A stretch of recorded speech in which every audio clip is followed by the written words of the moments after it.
Now that we've talked about 1-point perspective, let's move on to 2-point perspective. Let's take another sheet of your sketchbook and write 2-point perspective at the top of this page.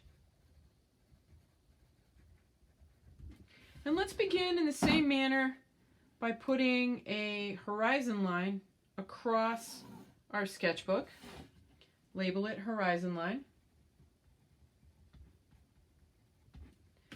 But this time, instead of placing a single vanishing point in the center, let's place 2 vanishing points and let's put them fairly far apart. Vanishing point number 1 and vanishing point number 2. Now our lines are going to recede in 2 different directions. For this exercise, I like to think of the corner of a building, and you're standing on the corner looking down 2 intersecting streets, and the buildings get smaller going down this street and the buildings get smaller going down this street.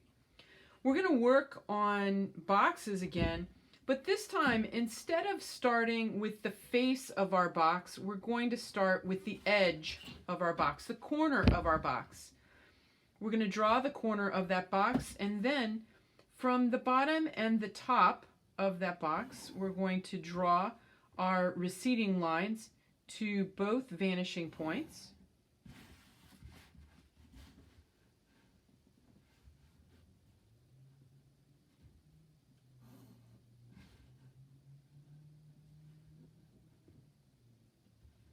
Those lined up to both vanishing points. These are your receding lines. I would like you to label one box. You don't have to label them all. Or converging lines. They are converging on those vanishing points. They are receding into the distance toward those vanishing points. And then we're going to, just like we did before, draw in our non-receding lines. Remember, and somewhere I would like you to write this in 1 and 2-point perspective. In 1 and 2-point perspective, all vertical lines remain vertical. All vertical lines remain vertical. These lines, in other words, should not begin to tilt in one direction or the other. All vertical lines remain vertical. And that goes whether we're above the horizon line or we're below the horizon line. Now I have the beginnings of a box. I'm showing 2 sides of that box. I have the back limits of that box. Because my box is above my horizon line, I'm going to see the bottom of the box. And the way I put that in is to take the bottom of one non-receding line and join it to the opposite vanishing point.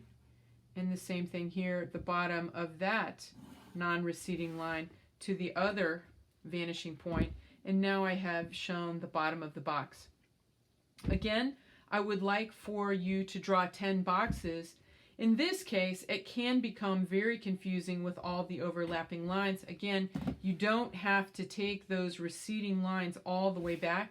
You can just line it up and then not draw them all the way back to the vanishing point, and you'll get a box that will sort of be floating in space without all of those receding lines.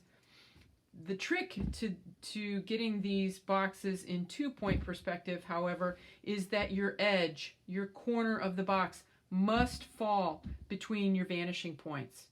Because if it falls outside of your vanishing points, you're going to end up with a box that is a 1-point perspective box instead of a box that's 2-point perspective. So your corner of your box, your corner edge of your box, must fall between your 2 vanishing points.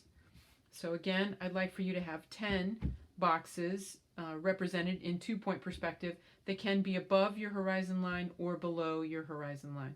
Again, you should be working with your B pencil.